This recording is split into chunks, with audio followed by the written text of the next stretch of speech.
Hai semuanya, jumpa lagi dengan aku Sisi Yoslutia. Kali ini kita berada di segmen belajar tutorial kisi-kisi soal SKB, P3K, Tenaga Teknis, dan CPNS di lingkungan Kementerian Lingkungan Hidup part 8. Seperti apa? Disimak ya. Java grafis.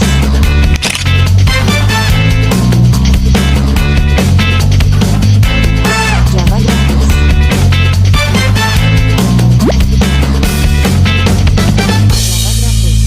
Standar dan uji kompetensi jabatan fungsional pengendali dampak lingkungan. Ini itu diatur dalam Peraturan Menteri Lingkungan Hidup dan Kehutanan Republik Indonesia nomor P.56 garing Men LHK garing Setjen garing Kum titik 1 garing 11 garing 2017.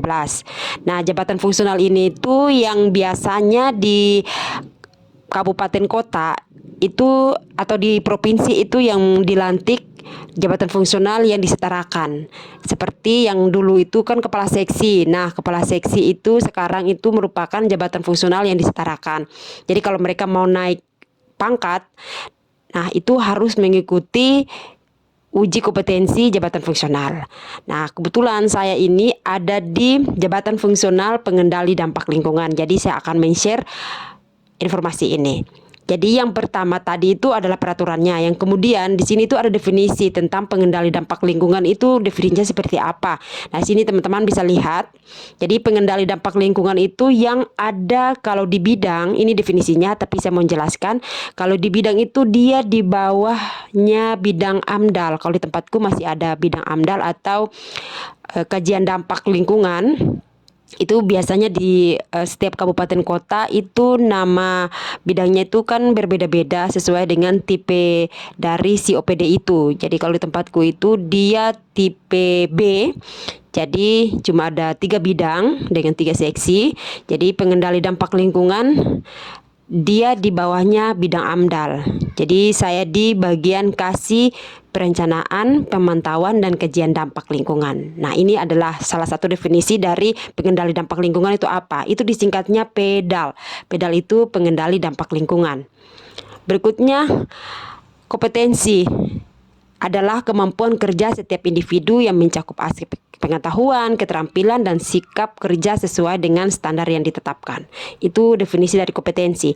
Nah, sementara standar kompetensi sendiri definisinya seperti ini. Jadi kalau teman-teman bisa lihat, tapi saya mau menjelaskan bahwa standar kompetensi itu adalah yang kita punya. Jadi yang kita punya pengetahuan, kita punya skill. Nah, terus kemudian kita ditempatkan secara relevan pada jabatan fungsional. Nah, seperti itu. Berikutnya saya mau menjelaskan lagi bahwa dalam peraturan ini itu ada 2 ruang lingkup. Yang pertama, standar kompetensi jabatan fungsional pengendali dampak lingkungan dan uji kompetensi jabatan fungsional pengendali dampak lingkungan. Nanti kita akan pecahkan satu-satu di belakang. Nah, standar kompetensi jabatan fungsional itu sendiri dia itu ada pembagian lagi. Jadi jabatan fungsional pengendali dampak lingkungan tingkat keterampilan ya, dan juga jabatan pengendali dampak lingkungan tingkat keahlian. Jadi ada pembeda ya teman-teman. Ya, nah yang keterampilan seperti apa, yang keahlian seperti apa nanti akan dijabarkan di slide berikutnya. Ini saya mau kasih sedikit gambaran sebelum masuk ke slide berikutnya. Nah, ini dia yang saya maksudkan tadi di depan. Jadi, jenjang jabatan fungsional pengendali dampak lingkungan yang tingkat keterampilan itu ada seperti ini, jabatan fungsional pengendali dampak lingkungan pemula, terus kemudian terampil, mahir, dan penyelia. Nah, yang pemula itu yang bagaimana?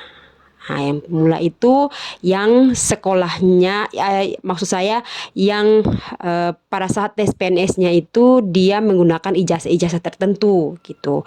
Kan ada ijazah yang SMA, terus kemudian ijazah D3. Nah, seperti itu. Ini dia masuk dalam jabatan fungsional keterampilan. Nah, berikutnya di belakang ini ada jenjang jabatan fungsional pengendali dampak lingkungan yang tingkat keahlian. Nah, ini itu yang pada saat pengangkatan PNS atau P3K itu mereka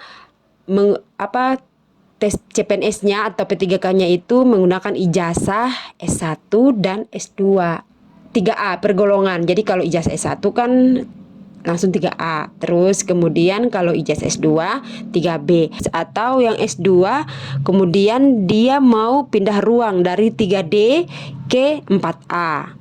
Nah, jabatan fungsional pengendali dampak lingkungan ahli pertama itu yang mana? Yang pertama itu yang dari 3C ke 3D. Nah, nanti yang ahli muda itu dari 3D mau pindah ruang ke 4A. Nah, saya berada di jabatan fungsional pengendali dampak lingkungan ahli muda dengan ijazah terakhir S2. Nah, jadi saya sudah penyesuaian itu di ahli pertama. Waktu itu kan saya S1 terus lanjut S2 terus kemudian langsung penyesuaian ijazah itu ada di ahli muda. Jadi sekarang saya mau pindah ruang karena kalau S2 itu dia bisa sampai ke 4A untuk jabatan fungsional yang disetarakan. Jadi saya masuk di jabatan fungsional pengendali dampak lingkungan ahli muda dengan ijazah terakhir S2 untuk mengusul ke jabatan fungsional pengendali dampak lingkungan ahli madya. Nah gitu. Nanti selanjutnya kita bahas sampai di situ saja dulu. Jangan dulu lanjut ke berikutnya ya. Nanti ini untuk jabatan fungsional pengendali dampak lingkungan ahli utama ini adalah yang dari 4B ke 4C. Tapi nanti sudahlah, nanti itu kita akan bahas. Tapi saya mau menjelaskan sampai di ahli muda dengan ahli madya karena saya berada di situ. Baik, selanjutnya standar kompetensi jabatan fungsional pengendali dampak lingkungan digunakan sebagai pedoman dalam menyusun materi uji kompetensi, kemudian pengangkatan pertama, ya, ahli tugas dan juga penyesuaian ijazah. Jadi yang kayak S1 mau ke S2 atau D3 ke S1, nah ini nih dia masuk di sini, dia harus ikut ini karena dia mau pindah golongan. Kan mau langsung penyusunan ijazah bisa menggunakan ini. Terus kemudian kedua, pedoman dalam penyusunan kurikulum pendidikan dan pelatihan berbasis kompetensi serta pedoman dalam pembinaan dan peningkatan kinerja pengendali dampak lingkungan.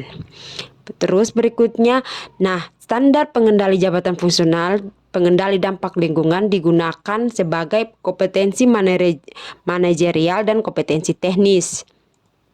Nah, kompetensi teknis itu apa saja? Ada integritas, kemudian kemampuan menghadapi perubahan, perencanaan yang terorganisasi, kemudian ada kerjasama, kepemimpinan, berpikir analitis, kemampuan berkomunikasi, membangun relasi, dan tanggap terhadap pengaruh sosial budaya. Sementara kompetensi teknis itu dia terbagi dua lagi, ada kompetensi inti dan pilihan. Selanjutnya, peserta uji kompetensi adalah siapa saja. Nah, jadi yang bisa untuk mengikuti uji kompetensi adalah semua yang bekerja di Kementerian LHK, ya, yang PNS. Terus kemudian yang CPNS yang mau pindah ruang atau naik golongan. Nah, itu. Terus kementerian lembaga pemerintahan non kementerian lainnya di luar Kementerian Lingkungan Hidup dan Kehutanan. Terus kemudian organisasi perangkat daerah tingkat provinsi, daerah dan kabupaten kota. Jadi itu tuh yang OPD-OPD yang ada di dinas-dinas lingkungan hidup di kabupaten, kota dan provinsi bisa mengikuti ini dan wajib.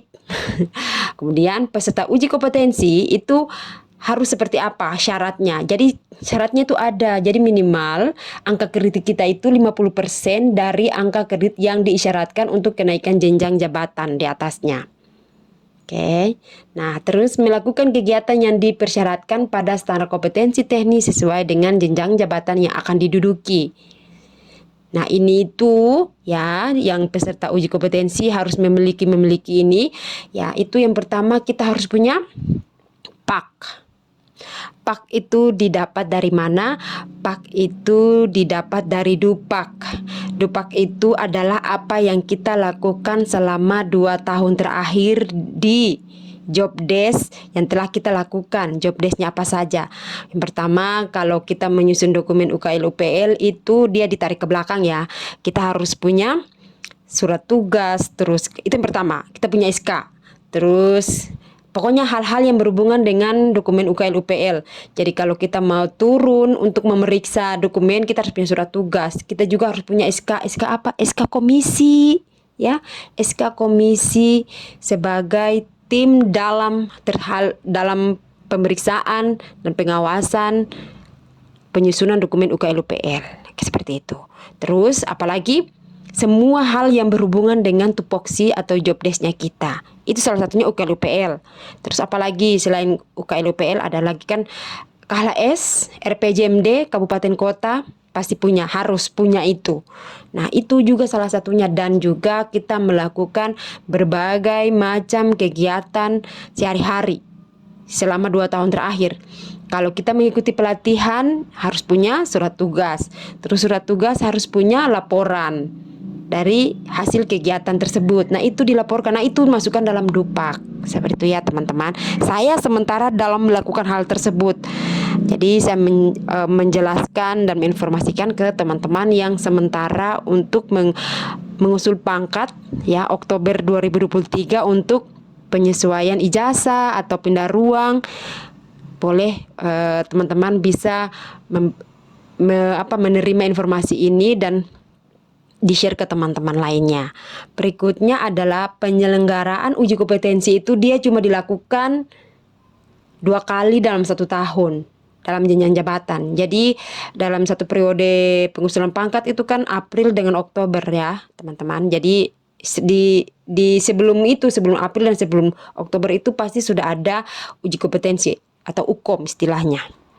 Berikutnya, pembiayaan penyelenggaraan uji kompetensi jabatan fungsional pengendali dampak lingkungan ini dibebankan pada anggaran belanja negara, itu yang kayak ditanggung langsung oleh pemerintah di pusat, dalam hal ini Kementerian Lingkungan Hidup.